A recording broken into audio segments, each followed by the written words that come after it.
Uma cidade como Ponte Lima, situada no Vale do Rio Lima, em plena região do Minho, leva-nos a pensar que só entre a primavera e o outono é que tem encanto.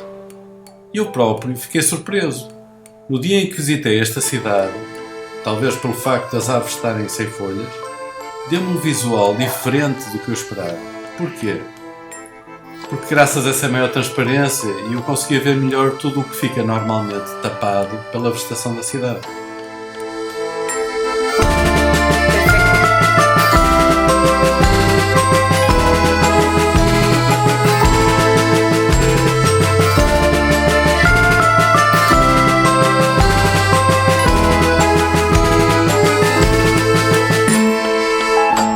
Tive sorte, não havia vento e o rio espelhava a zona ribeirinha de Ponte Lima.